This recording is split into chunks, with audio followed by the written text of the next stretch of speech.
Theoretical basis, the mean value theorem, MVT. Welcome back. Let's begin by looking at the theoretical basis of our current topic. In the previous subsection, we explored the first derivative test. As you recall, this test provides us with a practical way to determine whether a function is increasing or decreasing simply by analyzing the sign of the derivative, f prime of x. However, in the study of mathematics, it is not enough to simply memorize a rule or a procedure. It is essential that we understand the underlying logic of why this is true. The logical foundation that supports the first derivative test is a powerful and fundamental result in calculus known as the mean value theorem, often referred to as the MVT. In the next few slides, we will examine this theorem in detail and see exactly how it proves the relationship between the derivative and the growth of a function. Understanding the mean value theorem, MVT. Now that we have established that the mean value theorem is the logical foundation for the first derivative test, let us take a moment to recall the formal statement of the theorem itself. For the mean value theorem to be applicable, two specific conditions must be met. First, the function f must be continuous on the closed interval from a to b. Second, the function must be differentiable on the open interval from a to b.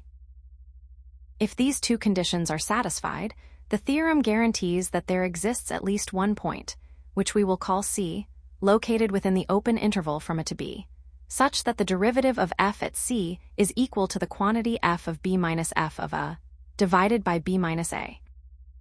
To put this into simpler terms, let us look at the right side of that equation. The expression f of b minus f of a divided by b minus a represents the average rate of change of the function over the entire interval. If you were to graph this, it would be the slope of the secant line connecting the two endpoints of the interval. Essentially, the theorem tells us that there is at least one point c where the instantaneous rate of change, which is the slope of the tangent line at that specific point, is exactly equal to the average rate of change over the whole interval. This connection is crucial, as we will use it in the next slide to bridge the gap between the derivative and the actual growth of the function. Connecting MVT to monotonicity. Now that we have recalled the statement of the mean value theorem, let us see how we can use it to formally prove the first derivative test. To do this, we will rearrange the mean value theorem formula to isolate the difference in the function's values. This gives us the equation f of b minus f of a equals f prime of c times the quantity b minus a. Think of this specific equation as a bridge. It creates a direct logical link between f prime of c, which is the derivative or the instantaneous rate of change, and the overall growth or change of the function f of x. By looking at this equation, we can see exactly how the sign of the derivative influences the change in the function's value. To ensure this logic is perfectly clear, let us analyze this relationship step by step in the upcoming proofs. Step-by-step proof for increasing functions. Now, let us put the bridge formula we discussed in the previous slide into practice. Suppose we have a function, f, that is continuous on the closed interval from a to b, and differentiable on the open interval from a to b.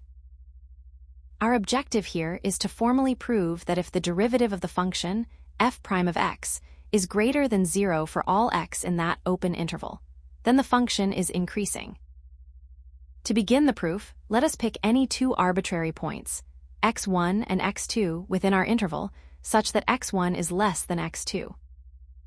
Because we have already established that the function is continuous and differentiable, we can apply the mean value theorem. This tells us there must be at least one point, c, located between x1 and x2, such that the difference in function values, f of x2 minus f of x1, is equal to the derivative at c, f prime of c, multiplied by the difference in the x values, x2 minus x1. Now, let us analyze the signs of the terms on the right side of this equation. First, since we defined x1 as being less than x2, the term x2 minus x1 must be positive. Second, based on our initial assumption that the derivative is always positive throughout the interval, f prime of c must also be positive. Finally, we reach our conclusion. Since the product of two positive numbers is always positive, the expression f of x2 minus f of x1 must be greater than 0. This logically implies that f of x2 is greater than f of x1. Because we have shown that whenever x1 is less than x2, the function value at x2 is inevitably greater than the function value at x1, we have mathematically proven that the function is increasing. Having established this logic, we can now apply a very similar process to prove the case for decreasing functions, which we will examine in the next slide. Step-by-step proof for decreasing functions. Now that we have established how the mean value theorem proves that a positive derivative indicates an increasing function, let us apply the same logical framework to the opposite case, decreasing functions.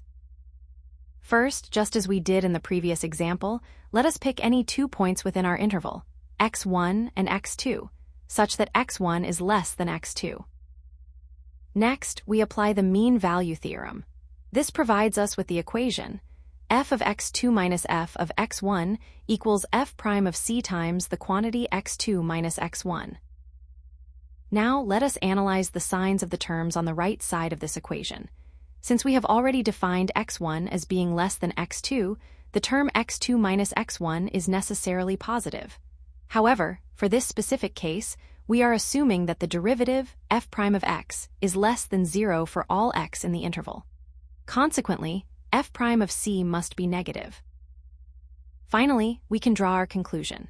Because the product of a negative number and a positive number is always negative, the result of our calculation is negative.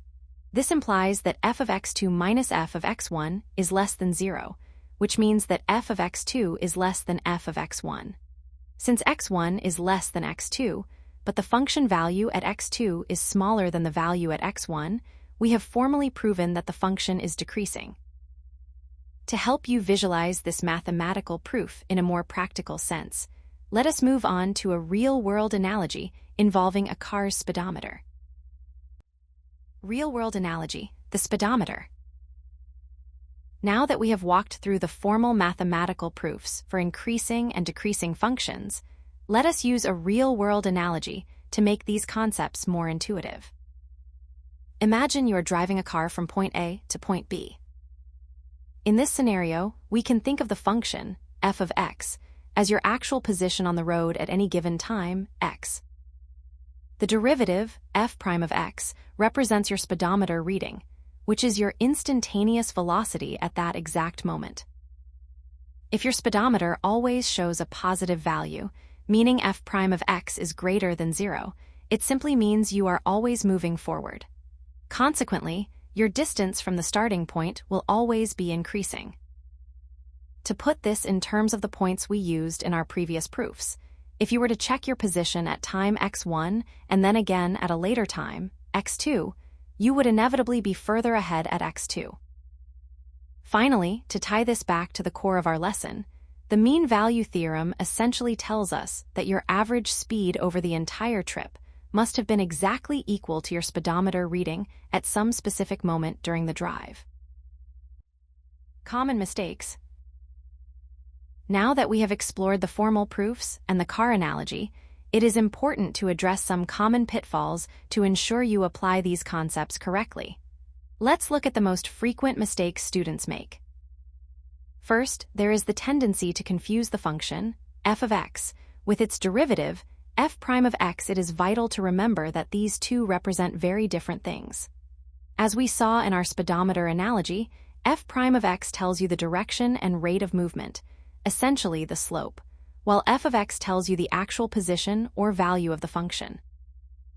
Secondly, do not overlook the requirements of the interval. As we mentioned when we first defined the mean value theorem, the theorem is only valid if the function is continuous on the closed interval and differentiable on the open interval. If the function has a break, which we call a discontinuity, or a sharp corner, which is a non-differentiable point, you cannot blindly apply the first derivative test across that specific area. Finally, be careful not to assume that if f prime of x equals 0, the function is automatically constant everywhere. It is a common misconception that a zero derivative at a single point makes the entire function a flat line. In reality, for a function to be constant, f prime of x must equal 0 for all values of x across the entire interval, not just at one isolated point. By keeping these distinctions in mind, you will avoid these logical traps. Now, let us move to the final slide to summarize our key takeaways. Key takeaways. To wrap everything up, let us go through the key takeaways from this lesson to ensure we have a solid grasp of the theoretical foundation we've discussed. First, remember that the mean value theorem, or MVT, is not just a formula to memorize. It provides the essential theoretical link between the derivative of a function, which is the slope, and the actual growth or behavior of the function itself. As we saw in our step-by-step proofs, the formula f of x2 minus f of x1 equals f prime of c times the quantity x2 minus x1 is the tool that allows us to determine the sign of the change in the function's value simply by analyzing the sign of the derivative, f prime of x. To be specific, if we have a positive derivative, meaning f prime of x is greater than 0, it leads to the result that f of x2 is greater than f of x1. This mathematically confirms what we discussed with the speedometer analogy. If you are always moving forward, your position is always increasing. Conversely, if we have a negative derivative, meaning f prime of x is less than 0, it leads to f of x2 being less than f of x1. This confirms that the function is decreasing. By understanding the mean value theorem, you now understand the why behind the first derivative test, moving beyond simple rules to a deeper mathematical understanding.